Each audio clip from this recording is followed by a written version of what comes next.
Eee, bapak saya sudah meninggal, mama saya hidup sendiri, kami ada 5 bersaudara, saya anak paling tua.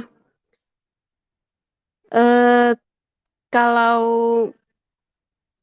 untuk pendidikan, TK, saya di TK Kristen. Eee, dulu nama TK itu Kalam Kudus, saya TK Kalam Kudus, sekolah Kristen. SD saya negeri, SMP saya swasta, namun SMA saya sekolah metodis, sekolah Kristen juga. Waktu saya SMA, mungkin satu kesalahan ya, tapi seperti yang saya dengar dulu, itu semua sudah jalannya, itu semua sudah kehendak Allah, bahwa di saat saya bertemu pria yang berbeda iman, keyakinan, saya pacaran, sebenarnya ditentang sama keluarga, ditentang sama saudara, tapi ya namanya logika kalah dengan cinta ya, dengan hati. Saya lebih memilih menikah meski berbeda keyakinan, saya rela meninggalkan agama saya Kristen, saya rela meninggalkan Tuhan Yesus. Saya akhirnya ikut agama suami. Waktu itu mama saya melarang keras sebenarnya sampai mengusir. Akhirnya saya, kalau bahasanya dulu, lari kawin ya, kawin lari. Terus itu cerita waktu itu ya, itu di tahun 1999. Saya waktu itu umur 19 tahun menikah. Pernikahan saya waktu itu, dia baik orangnya ya, sebenarnya dia baik. Keluarga mertua saya juga baik. Hanya saja dalam pernikahan saya waktu itu saya merasa kurang beruntung. Ketepatan suami saya narkoba. Kalau ditanya masalah apa yang saya pelajari waktu itu, pesan orang tua sebenarnya. Kalau kau memang rencana mau ikut dia, agamamu Islam, tapi pelajari agamamu itu, jangan gantung-gantung. Orang tua saya seperti itu. Memang dia marah, tapi ada penegasan di situ. Dia bilang seperti itu. Nah, saya belajar ini, agama Islam ini saya belajar meskipun tidak panduan suami ya. Saya belajar sendiri, saya panggil guru mengajari saya sholat. Ini saya tidak mengada-ngada, memang saya panggil. Kalau itu pun secara diam-diam ya, saya panggil, artinya mungkin waktu itu karena terlalu muda, saya tidak mau terlihat bodoh. Kalau terlihat orang lain tahu, terus bacaanku itu yang kurang susah untuk kutangkap, tapi puji Tuhan, kalau dulu alhamdulillah semuanya baik-baik saja. Bahkan guru yang mengajari saya sholat, dia bilang, kakak lancar, kakak cepat nangkap, dia bilang seperti itu ya. Bahkan dari segi perkataan, dia bilang sudah fasih, udah hafal, tapi terus terang, saya lakukan itu, begini, mungkin karena pesan orang tua juga ya, atau saya ingin berdoa itu karena saya diusir, saya ada perasaan rindu dengan orang tua, saya berdoa itu, benar-benar berdoa, benar-benar sholat itu benar-benar kusyuk saya. Kenapa? Saya ingin ada petunjuk. Orang tua saya ini hatinya didinginkan. Ada silaturahmi lagi antara saya sama keluarga, secara waktu itu kan saya diusir. Ya, kembali. Alhamdulillah lagi ya. Mungkin karena waktu itu, menurut cerita, keadaanku katanya makin mengecil badannya, makin kayak kurang vitamin, mungkin kondisi lagi hamil. Yang sakit hati melihat saya waktu itu dalam keadaan tidak punya apa-apa, ya orang tua saya sendiri. Ya, eh, akhirnya dengan keterbatasan ekonomi, akhirnya orang tua saya panggil saya kembali. Dia terima suami saya, dia panggil saya kembali. Sampai anak saya lahir laki-laki di tahun di tahun yang sama. Akhirnya saya dibantu biaya sama orang tua saya sendiri sampai anak saya lahir. Sampai orang tua saya ngikut ini, hormat banget dengan apa yang seharusnya. Nih semisal waktu itu ngasih nama orang tua saya, seperti cara saya, orang tua saya ikut, anak saya dipestakan, anak saya dikekahkan. Luar biasa orang tua saya, ya. Sampai akhirnya orang tua saya kasih modal usaha. Saya usaha, dibangunkan rumah, dikasih usaha, suami akhirnya ada perubahan hidup kami ya waktu itu. Bisa dibilang sedikit udah lumayan mapan ya, atau udah mapan lah. Tapi suami 2012 mulai terlihat berbeda. Dia sudah mulai ketahuan, mungkin karena udah ketahuan makai narkoba. Di situ hancur kali hati sebenarnya ya. Perasaanku waktu itu ya, sudah aku yang korban agama. Orang tuaku sudah mengalah. Orang tuaku kasih modal. Arti orang tua kasih modal itu kan ada harapan sebenarnya sama dia. Bahwa aku harus mempertahankan rumah tanggaku. Bertahanlah. Kalau masalah ekonomi, mungkin orang tua bantu dongkrak, tapi bertahanlah. Tapi ternyata aku nggak sanggup ya. Tinggal dengan pecandu narkoba.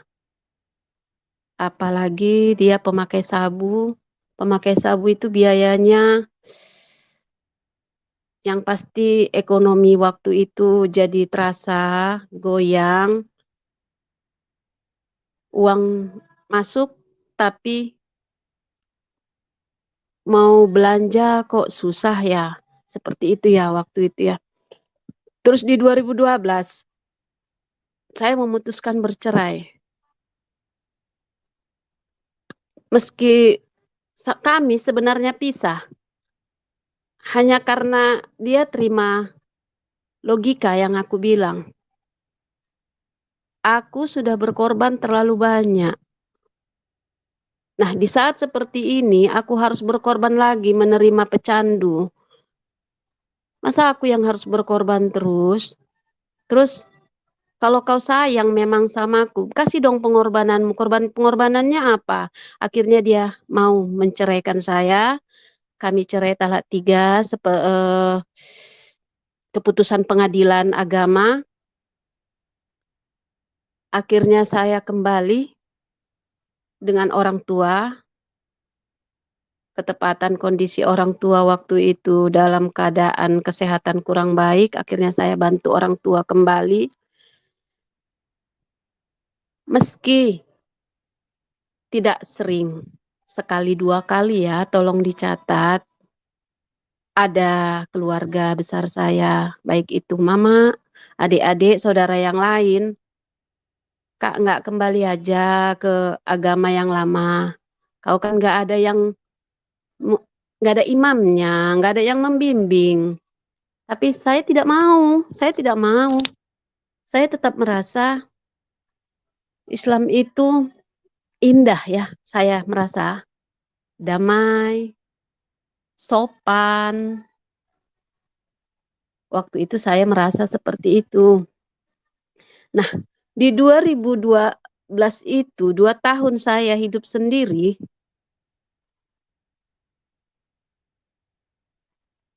saya mulai punya Facebook, ya. Terus 1 tahun saya punya Facebook, saya nggak tahu entah dari mana itu jalannya. Philip Mantova, saya juga nggak tahu siapa Philip Mantova. Postingan dia seliwer-seliwer di beranda saya, dan terlalu sering. Saya nggak tahu kenapa, tapi saya suka baca. Saya lihat postingannya, saya baca. Saya pikir awalnya dia motivator loh, saya nggak mikir dia pendeta. Saya baca, kok enak ya gitu ya. Sampai ada beberapa bulan, bahkan mungkin setahun lebih, saya baca postingan-postingan beliau yang menenangkan hati saya. Tapi belum tergugah hati saya untuk meninggalkan Islam. Akhirnya saya tahu Philip Mantova ini seorang pendeta, pastor. Ya, itu 2012, 2 tahun saya hidup sendiri. Akhirnya baru saya tahu dia seorang pendeta. Terus 2 tahun hidup sendiri, terus saya bertemu dengan seorang pria, dia punya anak 2, dan saya menikah.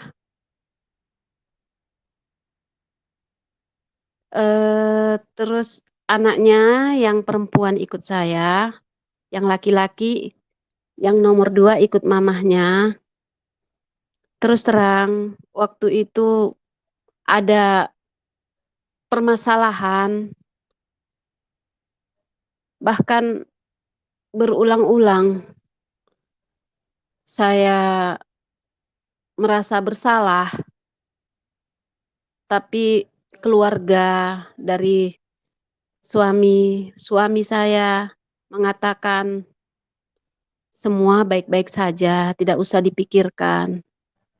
Penting rumah tangga, kita udah sama-sama menikah 2 kali, kita jujur, kami itu berkomitmen harus jujur, tidak boleh ada kebohongan di rumah." Itu prinsip kami ya dari dulu. Luar biasa, dia baik.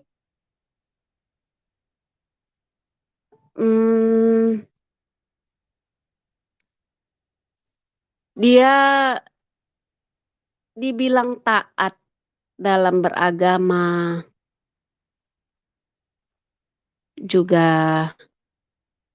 mungkin sekitar 70% aja ya taatnya dia beragama. Tapi awal-awal kami menikah, dia ada beberapa kali kami melakukan sholat bersama, dia imam. Dan ini satu poin ya menurutku buat dia, sementara suamiku dulu yang pertama nggak pernah jadi imam, terus terang nggak pernah. Saya belajar juga, saya belajar sendiri, saya ikut perwiritan juga sendiri, saya melayat orang meninggal juga saya nggak butuh teman saya sendiri, karena yang mau saya cari bukan gimana ya, saya berpikir apalagi yang mau ku cari. Di saat aku nggak banyak tahu, aku harus mencari tahu. Kalau suamiku nggak tahu apa-apa, ya aku yang harus mencari tahu, kan begitu. Nah, suamiku yang ini baik.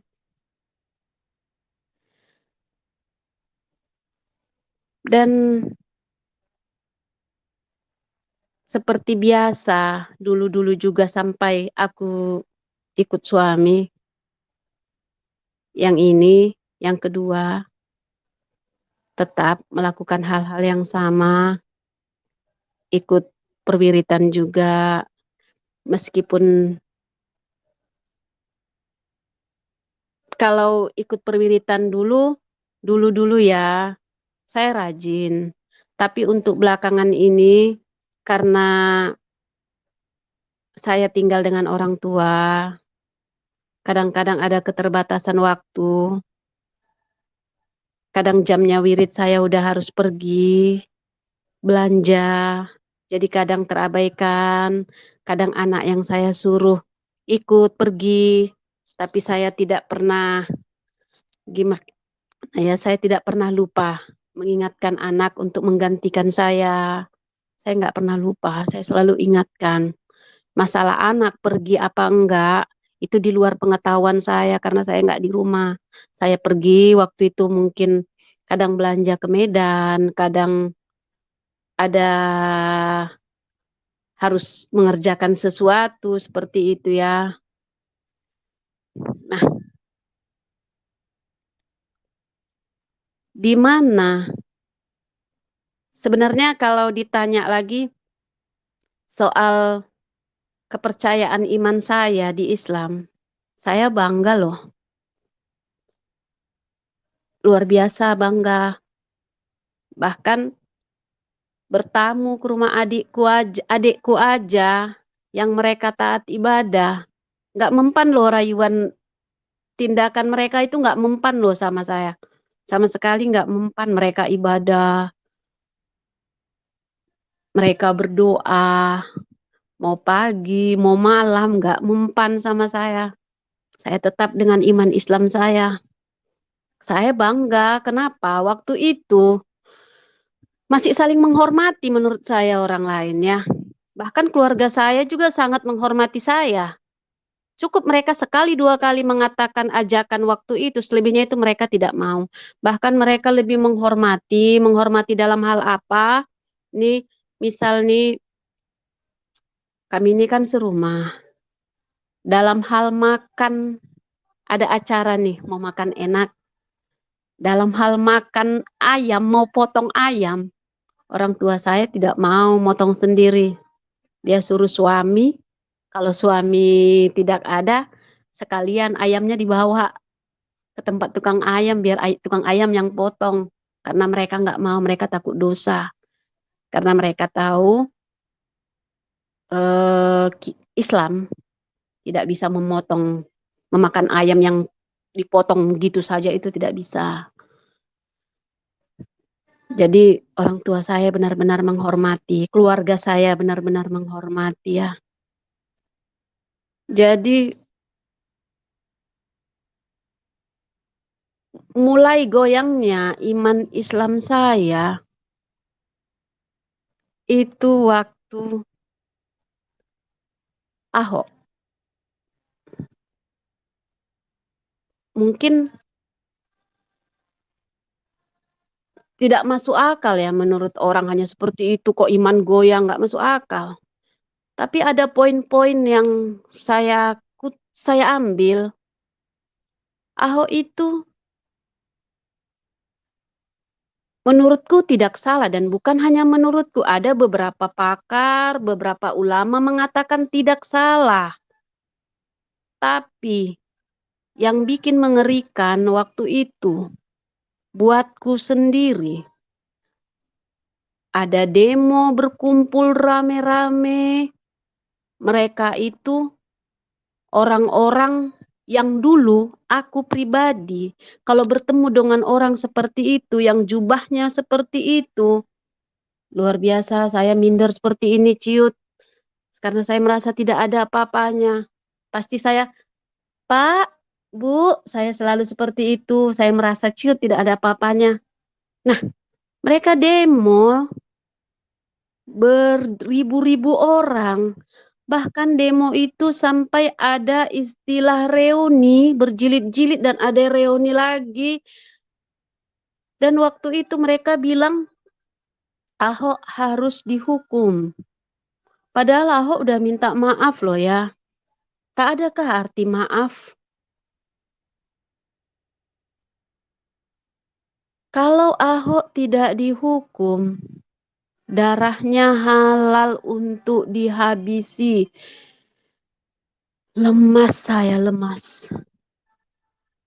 Ahok itu berkarya, Ahok itu memiliki kesamaan dengan saya, sifatnya tegas,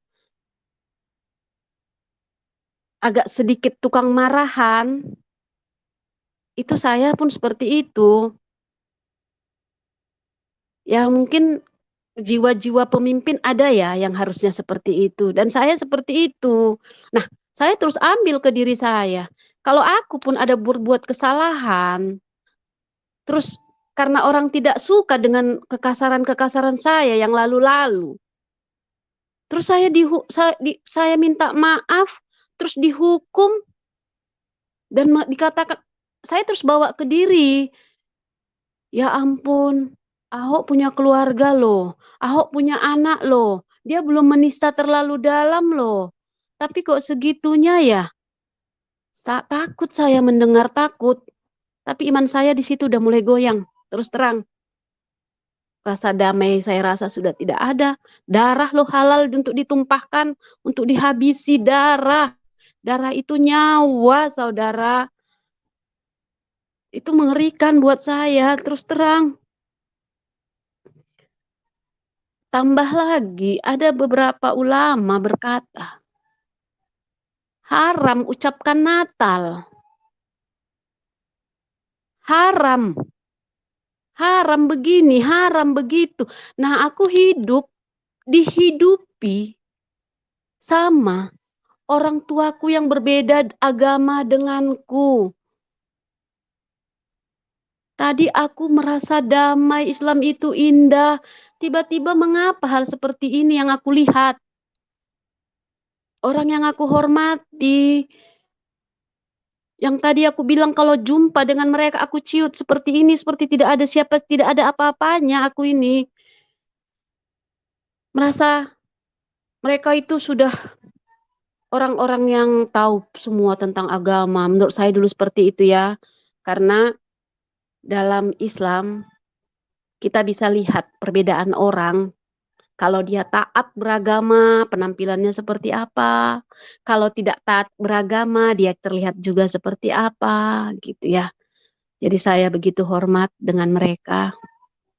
Tapi darah halal diminum, ucapkan Natal haram. Terus kalau orang tua saya Natal, saya ngucapinnya gimana? Mereka loh yang menghidupi saya, mereka loh yang membiayai saya, bukan nilainya 1 juta, 2 juta, ratusan. Apa saya hanya sekedar, ih gak usah dicapai di haram. Terus terima kasih di hati ini apa? Adakah ukuran-ukuran kita mau bertoleransi dengan orang? Artinya di saat aku mau bertoleransi dengan orang tuaku, kemungkinan aku haram, jadi aku tidak masuk surga. Terus aku ini jadinya jadi macam virus-virus lah begitu kali ya dalam Islam. Semakin khawatir. Bahkan dilarang ikut apa? Petasan mercon tahun baru. Waduh, makin jauh saudaraku, makin jauh. Sebenarnya semakin saya kaji lagi, damainya di mana? Saya kaji lagi, indahnya ini bagaimana? Karena saya ada keluarga Kristen saya. Apa saya harus tidak menghormati? Apa saya harus mengabaikan orang tua? baru itu tidak haram dan itu jalan saya masuk surga kah? Saya terus bertanya seperti itu. Tadinya saya hanya merasa ya, saya sholat 5 waktu, saya bersedekah, saya tidak memikirkan penampilannya. Saya kadang-kadang waktu itu, kadang saya berjilbab, kadang saya tidak berjilbab. Kenapa? Seperti itu ya. Tadinya sih sebelum politik-politik banyak orang nggak berjilbab ya, sama-sama kita tahu. Tapi semenjak zaman pemilu Jokowi, karena ada ceramah-ceramah menutupi aurat, meskipun mengabaikan beberapa para pejuang kita yang memakai kebaya tidak diperhitungkan lagi, yang penting menutup aurat. Tapi saya tidak lihat seperti itu. Saya tidak penting penampilan luar, penampilan kulit. Yang penting sama saya hati. Hati. Nah, di situ iman saya goyang. Saya udah semacam gimana ya? Kalau aku sholat pun, ulamaku aja seperti itu. Mereka pelajarinya apa sih sebenarnya? Dalam hati saya seperti itu. Mereka pelajari apa sih sebenarnya ya? Sampai Ahok dihukum 2 tahun. Bayangin, saya mengabaikan sholat. Saya mengabaikan yang lain-lain. Ikut perwiritan juga saya udah mulai tidak ikut perwiritan. Sekali-sekali saya pergi, kadang tidak pergi lagi. Gak tahu entah seperti apa. Di saat ada masalah, saya baru kembali sholat lagi. Karena terpikir lagi ya. Eh, mereka lah. Saya sholat gitu ya. Saya lakukan juga meminta, memohon. Seperti itu yang saya lakukan walaupun sudah tidak rutin lagi. Yang pasti iman saya udah goyang. Saya juga mengkaji-kaji. Sekarang mengkaji itu nggak mesti pakai buku.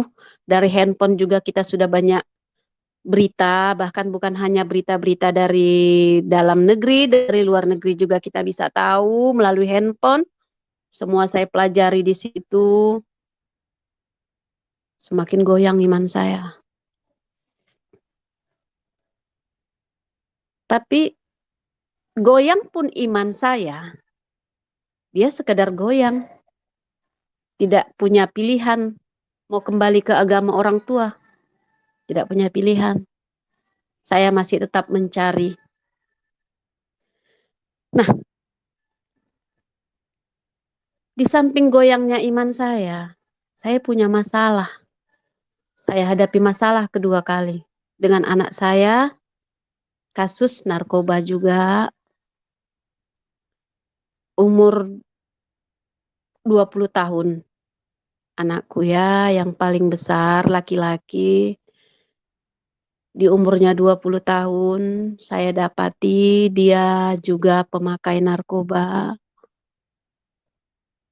Bahkan sudah sampai menebus ke sana kemari utang yang dia tinggalkan. Dia pinjam sana sini, kereta dia gadaikan, ladang yang dibeli untuk dia pun dia gadaikan. Luar biasa ya. Semakin hancur saya. Hancur. Mau nangis. Tapi kasus yang satu ini narkoba. Dulu udah kedua kali saya alami, dulu suami, sekarang juga seperti itu.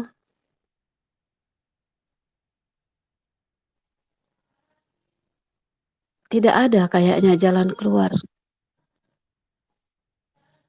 Tidak ada. Yang ada aku nangis, jumpa dia aku emosi, aku banting-banting, kami sampai perang, sampai pasti ada yang rusak emosi saya. Bahkan kalau masalah emosi, satu lagi ya. Waktu saya dulu sama suami yang pertama, saya juga temperamennya keras. Saya tukang marah. Dan itu terjadi lagi seperti saya kembali dalam posisi waktu dulu dengan suami pertama. Saya marah-marah besar dengan anak. Satu ketika,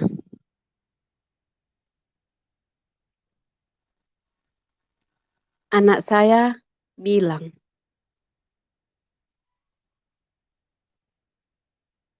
udah, aku biar pergi saja. Kasih aku uang, aku pergi. Tapi dia anakku satu-satunya, saudaraku. Tidak mungkin saya biarkan dia pergi. Bisa bayangin ya, anak saya satu-satunya harus mengalami itu. Terus apa artinya? Yang kulaluin ini semua apa artinya? Yang kucari apa artinya? Sementara dalam pernikahanku yang kedua dengan suami belum memiliki keturunan. Kami masih, aku bawa anak, dia bawa anak. Akhirnya kami mengurus 2 orang anak dalam rumah.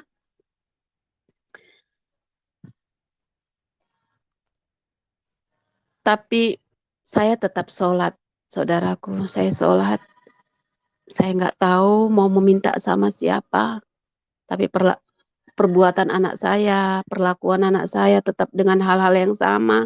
Sampai akhirnya dia menjadi orang, kalau mereka bilang DPO ya, daftar pencarian orang, polisi. Saya nggak tahu dia terlibat mungkin sebagai pengedar. Waduh, hancur, semakin hancur. Tapi hati keibuan saya tetap mau berjuang. Pasti ada masanya dia akan merasa bersalah. Saya terus membela dia, berjuang untuk dia. Tiba-tiba ada rencana keluarga mau buka usaha yang baru. Di mana hari itu kami keluarga berpikir kami buka usaha, salah satu pengelolanya adalah saya sendiri. Di situ timbul kekecewaan. Kenapa? Akhirnya di saat sudah berdiri, modal sudah keluar, kita pinjam dari bank, modal sudah keluar.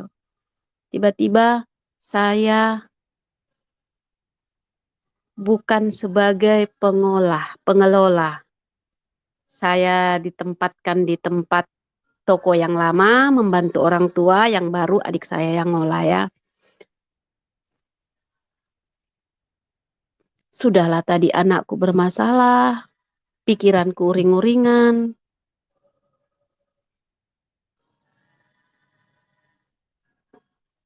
Keluargaku tidak pegang, tidak konsisten menurutku. Mereka tidak pegang komitmen atas apa yang awal sudah disepakati. Saya nangis, saya nggak terima karena ada satu mimpi yang indah saya tanamkan di situ. Tapi keluarga saya mengabaikan perasaan saya. Menurut saya ya, akhirnya udah itu campur aduk. Saya ada kebencian dengan keluarga saya. Saya lupa keluarga saya lah yang menjadikan saya seperti sekarang ini punya materi ya, sehingga bisa seperti sekarang. Saya lupa, saya ada kebencian. Bahkan Apapun yang mereka jelaskan saya tidak terima. Saya tidak mau terima. Menurut saya tidak konsisten, bukan seperti itu berkomitmen. Menurut saya seperti itu. Saya mengurung diri. Saya tidak mau ketemu siapa-siapa. Ditambah sebenarnya masalah itu dari anak saya sendiri. Kadang pulang, kadang pergi seminggu nggak pulang-pulang. Dicari kemana-mana nggak ketemu. Semakin hancur saya. Nggak tahu seperti apa. Nah, dalam kondisi seperti itu, Philip Mantova muncul lagi. Saya nggak tahu kenapa. Dia muncul lagi loh. Saya buka nih YouTube. Yang muncul Philip Mantova. Saya dengarkan. Ketepatan itu di tanggal 8 Agustus 2020. Temanya Bahagia Keluarga Kristen. Saya tertarik mendengarnya. Bahagia Keluarga Kristen. Saya tinggal loh dengan orang keluarga saya Kristen. Tapi saya tertarik dengan temanya Bahagia Keluarga Kristen itu seperti apa. Saya ada kebencian ya. Sebentar saya nangis. Terus membenci. Terus waktu Philip Mantova bawa itu, dia bilang apa? Temanya Bahagia Keluarga Kristen.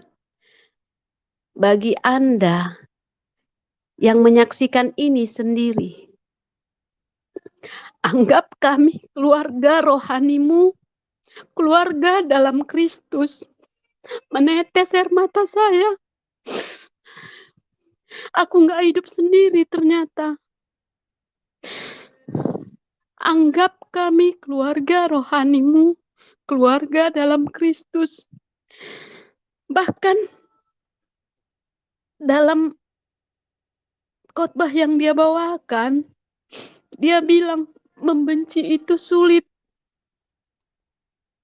Kenapa membenci sulit? Mengasihi itu lebih mudah. Hah? Aku membenci. Aku benci. Selalu benci. Tapi dia bilang membenci itu lebih sulit. Di keluarga Kristen, membenci itu lebih sulit. Terus aku kategori apa dong? Kok aku lebih gampang membenci? Aku lebih gampang dendam? Terus apa? Philip Mantova bilang, percayalah, mereka mengasihimu. Tuhan Yesus mengasihimu. Mereka mendoakanmu. Mereka mengampunimu. Mereka mengasihimu. Saya menangis. Saya menangis. Tapi karena saya paling tua, ada kesombongan, ada keangkuhan, saya tidak mau minta maaf. Sampai habis Philip Mantova, sampai dia berikan berkat. Saya nggak tahu seperti apa dia berikan berkat, penting dia bilang angkat tangan. Saya nggak tahu mau bagaimana ya, saya angkat tangan. Saya ikuti aja, saya angkat tangan. Padahal saya belum terima ya waktu itu ya. Saya angkat tangan, nggak tahu saya angkat tangan aja. Terus saya cari informasi. Pastor Philip bilang shalom. Dia mau mengucapkan selamat tinggal. Salam. Saya malah bilang salam. Saya seperti nggak tahu ya, seperti bahagianya luar biasa waktu itu karena saya menangis. Saya tidak mengada-ngada. Air mata saya jatuh. Di saat dia bilang, Tuhan Yesus mengasihimu. Seperti ada, saya nggak bisa mengatakannya seperti apa yang kurasakan ya. Saya cari informasi. Philip Mantova live tiap hari apa. Besok saya tunggu, dia tidak live. Cuman ada setengah jam dia kasih video, tapi saya mau yang live. Nah, rupanya Philip Mantova live hari Rabu dan Sabtu. Entah mengapa, di saat saya sendiri mengurung diri, saya merasa saya punya keluarga rohani. Di tanggal 12, Philip Mantova ibadahnya hidup tanpa penyesalan. Mereka menyanyi, saya nangis lagi. Tapi kali ini tangisan saya berbeda. Saya nangis, tapi hati saya tenang. Saya nangis bukan nangis loh, air mata saya jatuh mengalir. Tapi hati saya tenang. Dan pegangan saya, hati saya tenang itu. Philip Mantova bilang waktu itu kan, mereka mengampunimu, mereka mendoakanmu.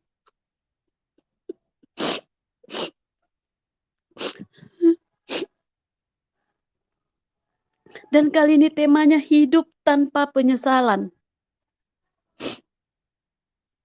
Wah, luar biasa. Pelan-pelan dia bentuk saya, tapi saya masih sekedar mendengar. Nah, kalau bukan hari Rabu dan Sabtu, saya menangis. Menangis saya. Masih menangis, masih ada perasaan tidak terima. Menangis lagi, menangis lagi. Tapi yang herannya saudaraku, saudaraku yang terkasih dalam Kristus. Ada 2 hari dalam 1 minggu yang paling luar biasa. Hari Sabtu, hari Rabu dan Sabtu. Kalau sudah pagi, Rabu pagi, saya buka mata.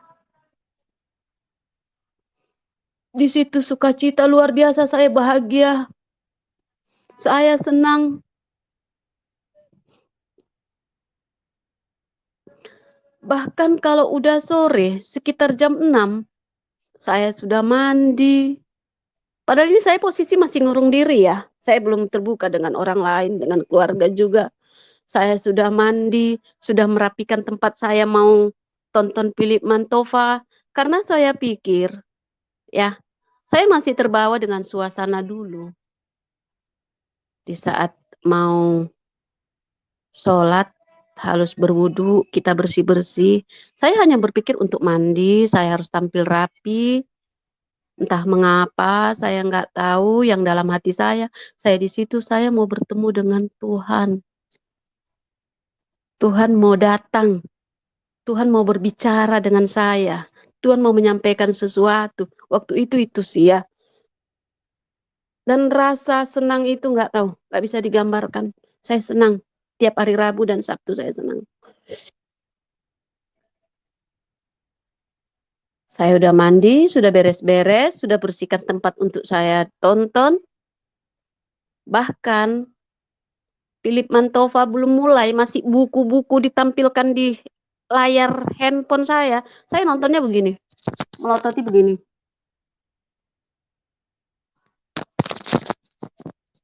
Luar biasa kan saudaraku. Dan mulai, saya tegak nih seperti ini langsung. Nggak tahu, nggak ada orang loh yang mengarahkan saya, nggak ada orang loh yang mengajari saya. Terus tanggal 15, bagaimana fokus? Itu judulnya. Ya ampun, per 3 hari.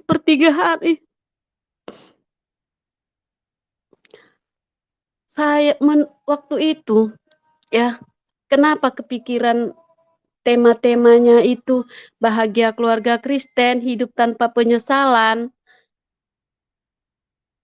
bagaimana fokus, pilihan hidup yang membahagiakan, ya sudahlah, komitmen mengikuti Yesus. Saya penasaran, kok tema-temanya sesuai ya sama yang kubutuhkan ya? Kok Tuhan tahu ya? Tiba-tiba Philip Mantova bilang, kau tidak perlu bilang apa-apa. Dia tahu hatimu. Dia tahu hatimu. Dia tahu ketulusanmu. Dan aku ada pernah dengar, ketuklah maka akan kubuka, mintalah maka akan kuberi.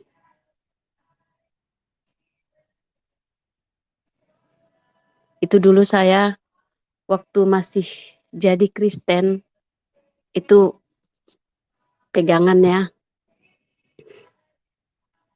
Tuhan tahu apa yang kubutuhkan. Aku mengurung diri, tidak ada siapa-siapa. Bahkan suamiku tidak tahu aku seperti ini, kelakuanku dia tidak tahu. Bahkan pernah suatu waktu saudaraku, ini tidak mengada-ngada ya. Saya nih ibadah nih, Philip Mantova yang bawain. Philip Mantova bilang, berdoa, masuk ke kamar, abaikan suara siapapun, berdoa. Dia Tuhan yang baik. Di saat suamiku datang, aku lompat ketakutan. Aku matikan, lompat lari. Terus tetap aku mulai berubah. Aku mulai dengan isi dari ceramahnya dari Philip Mantova itu menenangkan hatiku. Dan aku di situ berpikir, yakin Tuhan Yesus memang merangkul aku. Bahkan apa yang kulakukan itu bikin aku heran loh ya. Herannya bagaimana? Aku terlihat aneh kalau udah hari Rabu dan Sabtu. Anehnya itu bukan aneh-aneh dalam hal negatif. Itu hari yang luar biasa bahagia. Kenapa? Aku merasa di situ aku seperti berbincang-bincang dengan Tuhan Yesus. Bahkan di saat mungkin ya pengalaman yang mau kusampaikan ini tidak sama dengan orang lain yang bersaksi bertemu Tuhan, bermimpi, disembuhkan dari sakit. Tapi kesaksianku ini mungkin Tuhan tahu bagaimana karakter diri aku, bagaimana cara penangkapan dari apa yang dipikiranku. Bahkan di saat aku mengurung diri, dia suguhkan seperti ini melalui Philip Mantova, ibadah-ibadahnya yang sesuai dengan yang kubutuhkan melalui Philip Mantova.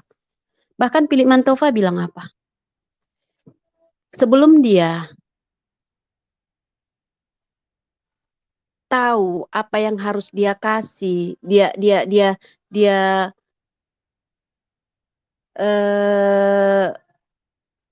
mau tampilkan untuk ibadahnya, dia pasti tanya Tuhan Yesus dulu, apa yang mau dia tampilkan.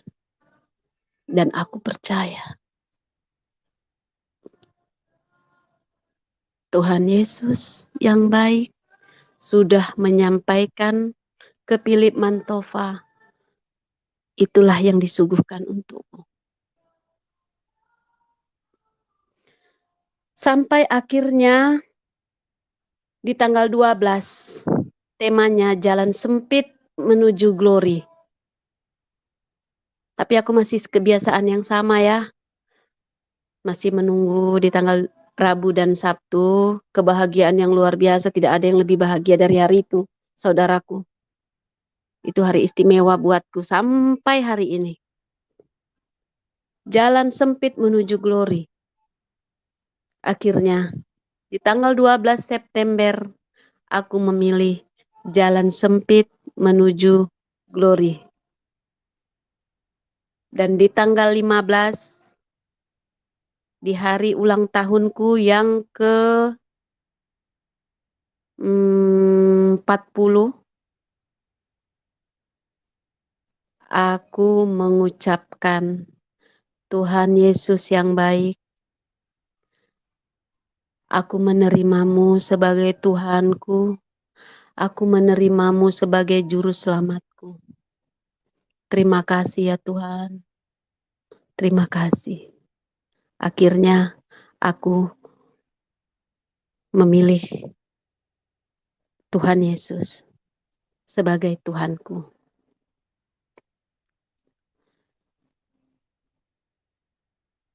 Tepat di tanggal lahir, saya berkomitmen seperti itu. Jalan sempit menuju glory. Jalan lebar, api jiwamu. Jalan sempit, berglori. Sebenarnya kalau dipikir secara akal sehat, gak mau ya orang jalan sempit-sempit. Tapi ada pesan terselip di situ untuk saya. Dan saya memutuskan, haleluya puji Tuhan, saya terima Yesus Kristus sebagai Tuhan dan Juru Selamatku, di mana sebelum saya memutuskan, ada damai yang tidak bisa diucapkan, dirasakan, ada sukacita yang luar biasa, ada mengasihi, ada mengampuni, luar biasa. Tambah satu lagi.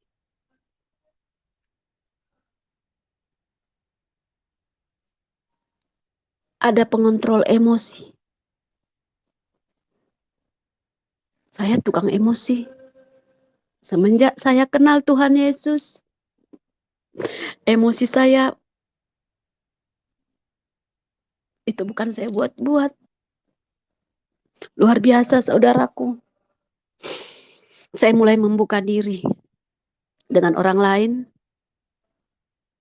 Bahkan meski saya sering terus bersungut-sungut ya sesekali, mungkin karena masalah anak juga belum selesai ya. Dan ada pernah satu malam, jam 1 malam aku masih menunggu anakku pulang, dia belum pulang. Tadi jam 10 saya SMS, Juan pulang begitu ya. Dia bilang, iya mam bentar lagi. Nah di jam 1 saya berdoa. Tuhan, anakku masih di luar sana. Ku percaya Engkau menjaga dia. Tuhan, seperti Engkau mengasihiku, aku akan mengasihi anakku ya Tuhan. Seperti Engkau menjagaku, aku akan menjaga anakku ya Tuhan. Klakson kereta berbunyi, anakku pulang. Aku tidak emosi saudaraku. Kok lama bang? Iya mak, tadi begini. Ya udah tidur ya, besok kita sambung bicara. Meskipun anakku belum bisa berubah secara drastis, tapi aku yang berubah. Aku yang dirubahkan. Itu ku alami saudaraku. Kalau ada orang bilang, itu mungkin karena kondisi, itu karena begini. Tidak. Luar biasa hidup mengenal Tuhan Yesus luar biasa. Bahkan ada pesan, tugasku hanya memuji, memuliakan, menyembah, berdoa. Itu hanya tugasku. Apapun masalahku, Tuhan yang bekerja. Jangan khawatir Janji Tuhan selalu ditepati. Seperti matahari terbit, janjinya selalu ditepati tepat waktu. Bahkan memang dia tidak berjanji setiap hari cerah. Dia tidak berjanji. Tapi dia tinggalkan damai sukacita saudaraku di sini. Luar biasa. Saya nggak pernah merasakan ini. Saya nggak pernah. 22 tahun saya Islam. Saya nggak pernah merasakan begini. Terus terang saya nggak pernah. Bahkan di saat Tuhan Yesus memang kurasakan sayang menyayangi aku. Dia memperhatikan aku. Aku merasa aku punya kewajiban untuk menyayangi orang lain. Aku punya kewajiban untuk memperhatikan orang lain. Terlebih anakku, keluargaku. Aku mulai membuka diri. Bahkan aku mulai mengawasi anakku dengan perasaan sayang. Aku bawa anakku rehab untuk yang pertama kali.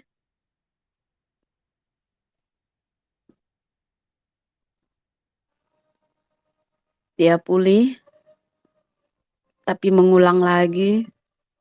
Dia kembali mengulah.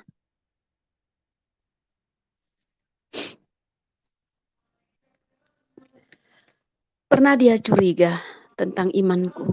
Aku nggak mau cerita. Aku tidak cerita sama anakku. Aku tidak cerita sama suamiku.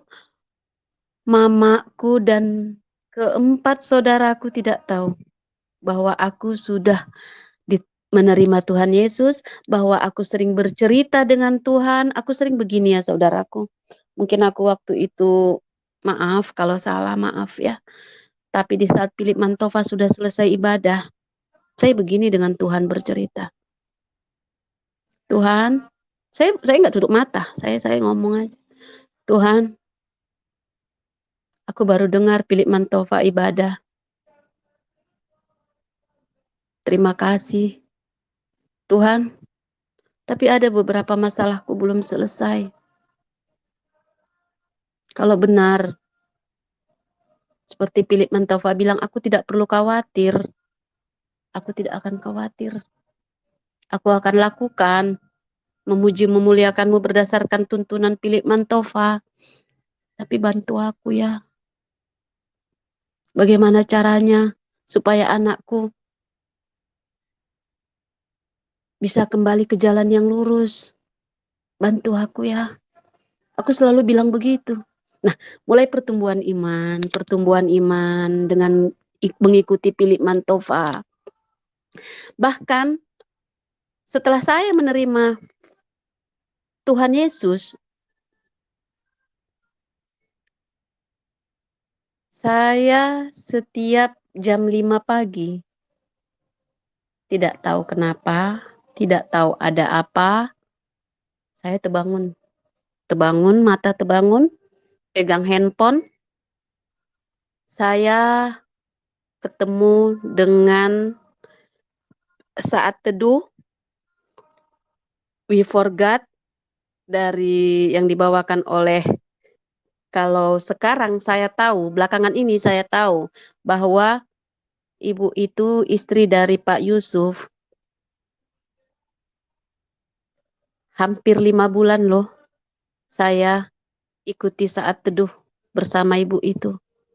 Nggak tahu. Kalau dibilang lebih herannya lagi, saya ini nggak ngerti. Kenapa bisa bangun, saya ibadah sendiri. Siapa yang mimpin saya ibadah, saya nggak tahu. Yang pasti saya mau bangun. Terus saya nyanyi.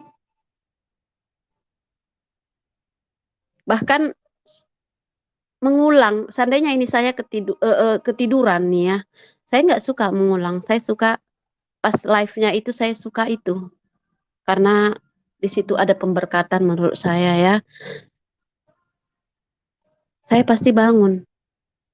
Kami ibadah bersama. Dan itu dipimpin oleh istri Pak Yusuf, dan sekarang saya baru tahu, hampir 5 bulan saya kerjakan.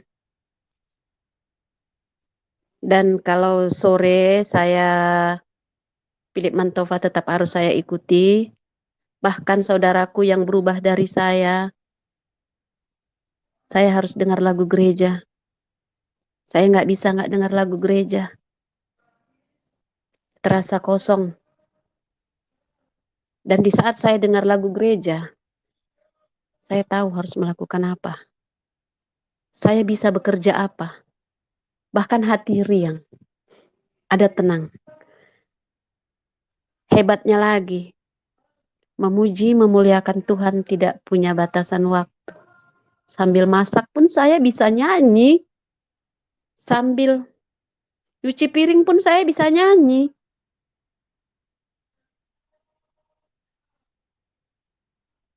Luar biasa. Itu saya yang bikin tertarik itu ya.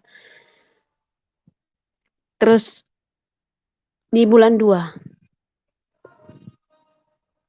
akhirnya, oh belum, terakhir saya akhirnya jujur sama suami karena hati saya tidak terima menutupin ini terlalu lama.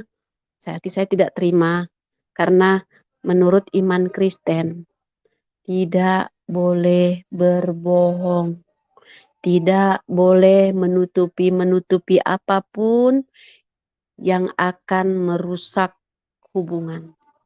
Saya akhirnya jujur dengan suami bahwa saya sudah menerima Tuhan Yesus, saya sudah pindah keyakinan, iman saya sekarang iman Kristen. Dia marah, dia kecewa, tapi seiring berlalunya waktu, dia tidak bisa lagi mengelakkan itu dari saya karena ternyata subuh saya sudah ibadah, jam 7 saya ibadah, setengah 6 saya ibadah. Terus handsfree selalu melekat di sini dengar lagu gereja, nyuci pasang lagu gereja. Bahkan pernah dia bilang waktu itu, tolong ya, kalau kamu mau dengar lagu gereja, jangan aku dengar. Kamu pakai handsfree, Bunda pakai handsfree, dia bilang gitu sama saya. Awalnya saya pakai handsfree. Lama-lama nggak tahan ya, telinga selalu pakai handsfree, akhirnya saya pasang dan itu menjadi kebiasaan sama suami. Dan ada beberapa kali saat saya ibadah, suami sering lihat, sebentar nangis, sebentar ketawa, sebentar tersenyum, sebentar nyanyi lagi, dia bilang kayak gitu. Tapi itu saya yakin itu bukan ejekan. Akhirnya dia ngerti, memaklumi. Dan bahkan di saat saya ibadah dan makin ke depannya ya, saat saya ibadah, dia berada di samping saya. Meskipun dia tidak ikut, tapi dia di samping saya. Luar biasa. Nah, di bulan 2,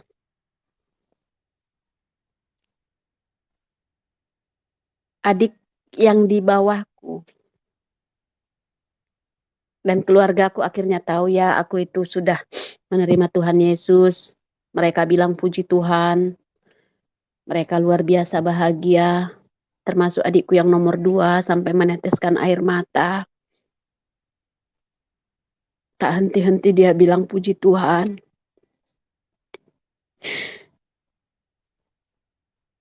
Sebenarnya waktu aku sudah terima Tuhan Yesus di bulan 9, itu prosesnya jauh ya. 9, 10, 11, 12, 1, 2. Saya mencari-cari gereja. Orang tua saya bergereja. Saya tanya adik yang nomor 4. Dia bilang, kalau kamu mau pertumbuhan iman, sebaiknya cari gereja itu yang begini, dia bilang ya.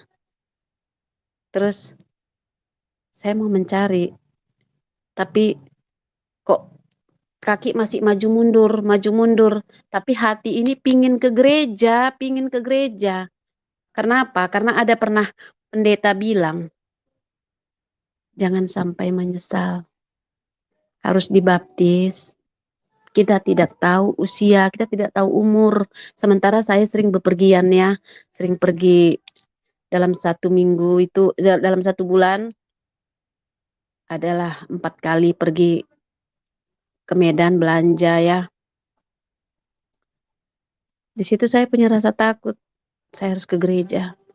Saya harus dibaptis. Saya mau jadi pengikut Kristus.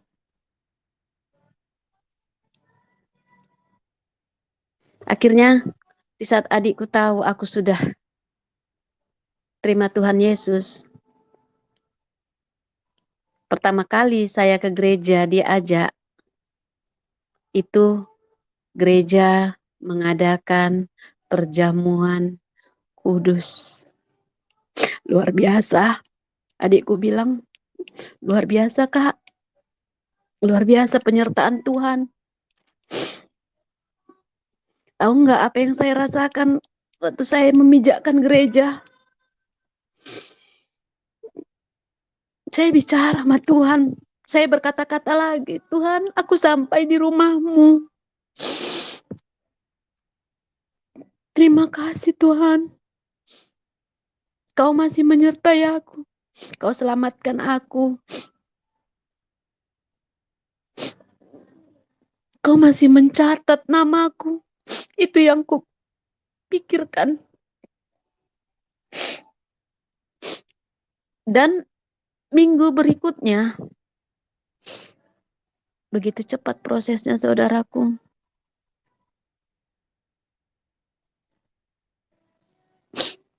Ada beberapa, saya terus dibaptis ya.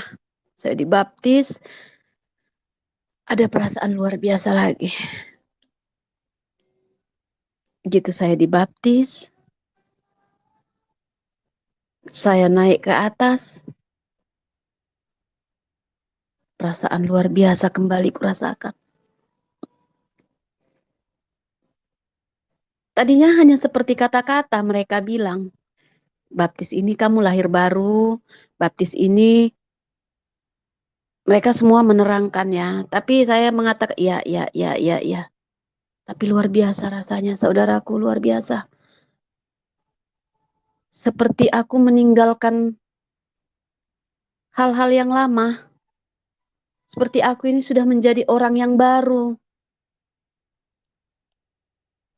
Ringan.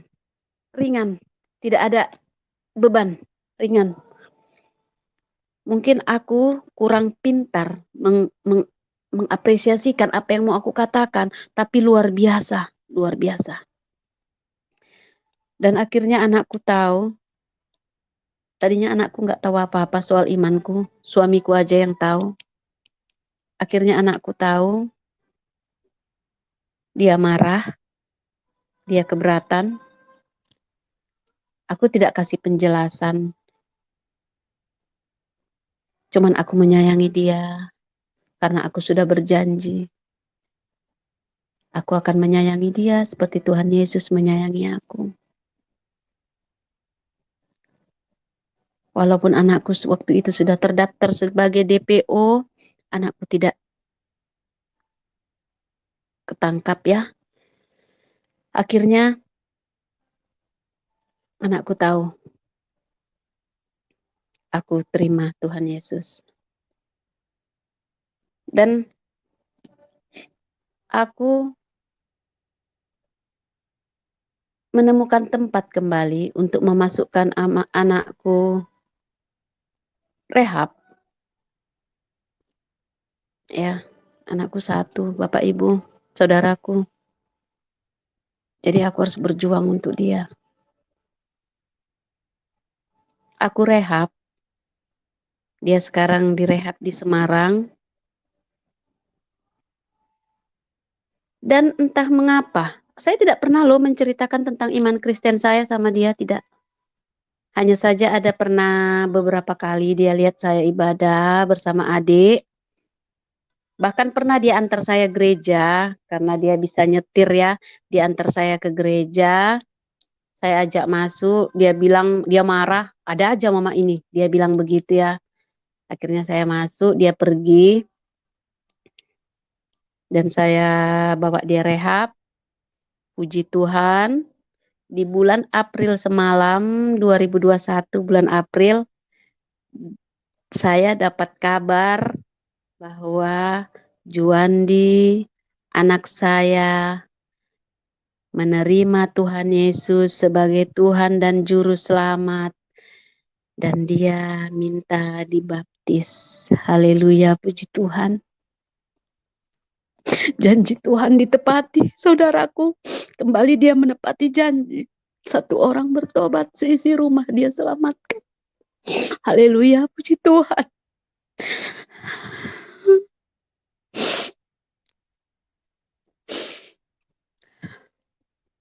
Satu bulan karantina, kami tidak ada bicara. Dan setelah dia terima Tuhan Yesus, saya dikasih kesempatan untuk bicara. Saya seperti tidak bicara dengan anak saya, saudaraku. Dia bicara dengan iman Kristen. Luar biasa, saudaraku. Tuhan Yesus bekerja pada hidup kami, luar biasa.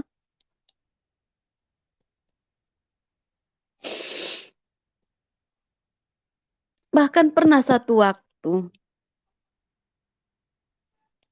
saya lebih memilih, pernah satu waktu ya, memilih memprioritaskan pekerjaan dibanding saya harus ibadah gereja. Itu hari Minggu.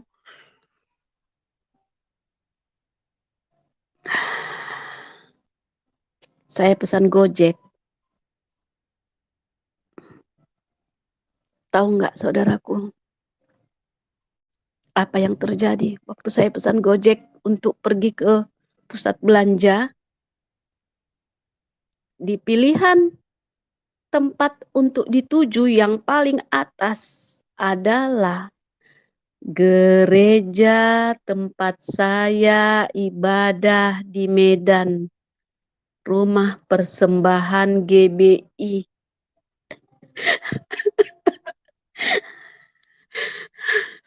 Tuhan memantau saya, saudaraku, dari handphone. Bahkan di saat saya melalaikan untuk pergi ke gereja, tempat tujuan yang paling atas, GBI. Tuhan perhatikan saya. Dia tidak mau saya sampai melupakan kewajiban saya. Saya menangis. Tapi karena pekerjaan, saya mengabaikan itu. Kembali, Philip Mantova ibadah. Kalau tidak salah, ibadahnya itu mengenai kesetiaan. Saya tertampar lagi. Di situ saya tidak mau lagi. Saya harus mengikuti hati. Sampai sekarang, di saat kecewa pun hatiku dengan seseorang, kayak kemarin saya kecewa dengan seseorang, tetap ibadah Philip Mantova. Saudaraku bisa melihat ya, untuk ibadah di bulan 5, cari temanya, jangan kecewa. Luar biasa, saudaraku. Sampai sekarang, aku percaya Tuhan masih menyertaiku. Tuhan menjagaku. Haleluya, puji Tuhan, luar biasa penyertaannya pada hidupku. Ya, Pak Yusuf. Halo.